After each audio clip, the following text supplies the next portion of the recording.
కబ్జా రాయుళ్ల నుంచి సామాన్యుడి కన్నీళ్లను తొడవడానికి, చెరువులను కాపాడడానికి పుట్టిన వ్యవస్థ హైడ్రా. ఇలా కదా ఉండాల్సింది అని సామాన్యుడు సైతం చప్పట్లు కొట్టిన సందర్భాలు ఉన్నాయి. కానీ అదే వ్యవస్థను అదే జనం నోటితో తిట్టించేలా చేశారు. ఎవరు? దానికి కారణం ఎవరు? హైడ్రా కమిషనర్ రంగనాథ్ కాదా అనేది ఇప్పుడు ప్రశ్న. అందుకే కోర్టు సైతం ఆ వ్యవస్థకు కమిషనర్గా రంగనాథ్ ఉండడానికి వీల్లేదని ఆదేశాలు ఇచ్చింది. ఒక ఐపీఎస్పై 63 కోర్టు ధిక్కరణ పిటిషన్లు ఉండడం ఏమిటని ఆగ్రహం వ్యక్తం చేసింది.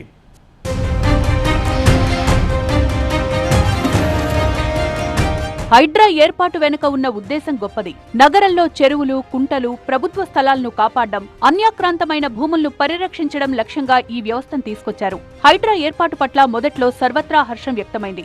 ఇది కదా సామాన్యుడికి కావాల్సింది అనేంతలా ప్రజల నుంచి పాజిటివ్ ఫీడ్బ్యాక్ వచ్చింది. కానీ ఈ మంచి పేరును ప్రజలకు అందించడంలో కీలక పాత్ర పోషించాల్సిన కమిషనర్ ఏవి రంగనాథ్ వ్యవహార శైలి క్రమంగా వివాదాస్పదంగా మారింది. ప్రారంభంలో ఉన్న ఉత్సాహం, బాధ్యత క్రమంగా అధికారం తలకెక్కిందనే విమర్శలకు తావిచ్చాయి. సాక్షాత్తు హైకోర్టే అహంకారం అనే పదం ఉపయోగించిందంటే ఎంత దురుసుగా వెళ్లారో అర్థమవుతోంది. అసలు అధికార యంత్రాంగం ఎలా నడవాలి, చట్టబద్ధతను ఎలా పాటించాలి అనే అంశాలపై దృష్టి పెట్టాల్సిన రంగనాథ్ పూర్తిగా ఏకపక్ష ధోరణి అవలంబించారనే ఆరోపణలు వెల్లువెత్తాయి. కోర్టులు, చట్టాలు, నిబంధనలను సైతం లెక్క చేయని రీతిలో ఆయన వ్యవహరించిన తీరు ఇప్పుడు తీవ్ర చర్చనీయాంశమైంది.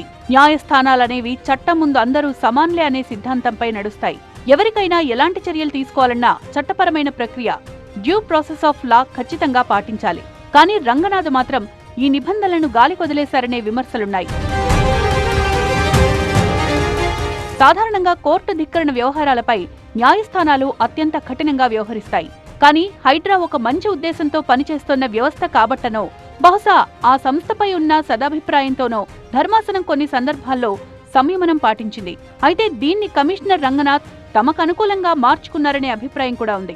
ఒకటా రెండా ఏకంగా 63 సార్లు వివిధ రూపాల్లో కోర్టు ఆదేశాలను బేఖాతరు చేశారంటే ఆయన వైఖరి ఎంతలా మారిపోయిందో అర్థం చేసుకోవచ్చు. కోర్టు నుంచి పదే పదే మొట్టికాయలు పడుతున్నా, హెచ్చరికలొస్తున్నా తీరు మార్చుకోకపోవడం ఆయనలోని అహంకార ధోరణికి అద్దం పడుతోందని న్యాయ నిపుణులు సైతం కామెంట్ చేసిన సందర్భాలున్నాయి. చివరికి రంగనాథ్ తీర్పై తెలంగాణ హైకోర్టు పలుమార్లు తీవ్ర పదజాలంతో మండిపడింది. చట్టాన్ని చేతుల్లోకి తీసుకునే అధికారం ఎవరిచ్చారని నిలదీసింది. చట్టాన్ని ఉల్లంఘించే హక్కు ఎవరిచ్చారని ప్రశ్నించింది. ప్రభుత్వ వ్యవస్థలు బాధ్యతాయుతంగా పనిచేయాలి తప్ప ఏకపక్షంగా కూల్చివేతలు చేయడం, నోటీసులు ఇవ్వకుండా అర్ధరాత్రి బుల్డోజర్లు పెట్టడం చట్టబద్ధ పాలనకు విరుద్ధమని ధర్మాసనం గట్టిగా హెచ్చరించింది. మరీ ముఖ్యంగా స్టేటస్ కో ఉత్తర్వులు ఉన్నప్పటికీ వాటిని పట్టించుకోకుండా వ్యవహరించిన తీరుపై హైకోర్టు తీవ్ర ఆగ్రహం వ్యక్తం చేసింది. న్యాయస్థానం అంటే లెక్కలేదా? మీ ఇష్టానుసారం వ్యవహరిస్తే చూస్తూ ఊరుకోబోమంటూ పలు సందర్భాల్లో ఘాటుగా స్పందించింది. అంతేకాదు, ఒక బాధ్యతాయుతమైన పదవిలో ఉండి నిబంధనల ప్రకారం నడుచుకోవాల్సింది పోయి హడావుడి చర్యలతో పబ్లిసిటీ కోసమే పాకులాడుతున్నారనే రీతిలో కోర్టు పరోక్షంగా అసహనం వ్యక్తం చేసింది కూడా. ఒక ఐపీఎస్ అధికారిగా అత్యంత కీలకమైన బాధ్యతల్లో ఉన్న వ్యక్తి చట్ట పరిధిలోనే నడుచుకోవాలి.